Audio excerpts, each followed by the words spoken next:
She loved him too honestly. Part 2, final.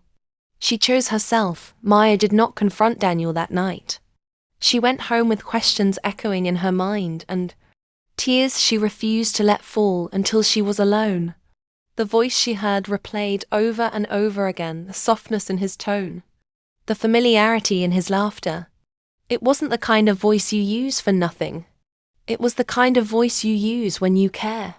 The next day, Daniel acted normal. He kissed her forehead. He texted her like always. He told her he missed her. And that hurt more than anything. Because if he could lie so gently, how long had he been doing it? Maya finally asked him. Not angrily, not dramatically, just quietly. Who was she? Daniel froze. Silence filled the space between them like smoke. He tried to explain it away at first. It's nothing. You're overthinking. She's just a friend. But Maya didn't argue. She simply looked at him. And that was when he admitted it, not fully. Not proudly, but enough to shatter what they had built. He said it wasn't physical. He said it didn't mean anything. He said he was just confused. But emotional betrayal cuts deeper than physical mistakes. He had shared words with someone else that once belonged to Maya. Late-night conversations, personal thoughts, gentle laughter. The intimacy she believed was theirs alone. Maya felt her chest tighten, but she did not scream. She did not beg. She did not compete. She realized something in that moment. She had loved him. Completely. Honestly.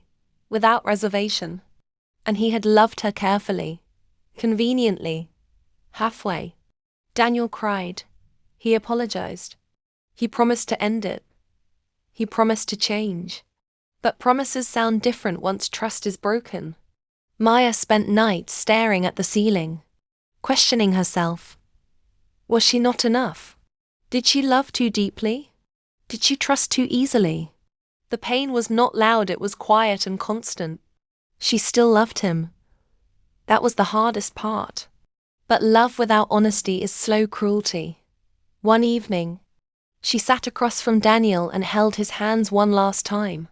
Her eyes were swollen from tears, but her voice was steady. I loved you with my whole heart, she said softly. And I don't regret that. But I deserve someone who loves me the same way. Daniel begged her not to leave. But Maya had finally understood something powerful. Choosing yourself is sometimes the most painful kind of courage. She walked away not because she stopped loving him, but because she refused to love herself less. The days that followed were heavy. She cried. She missed him. She doubted herself. But slowly, she began to breathe again. Maya realized loving honestly was never her weakness. It was her strength. The mistake was giving that love to someone who didn't know how to protect it. And as she stood alone one quiet evening, feeling both broken and brave, she whispered to herself, I loved him too honestly. And that's how I learned to love myself.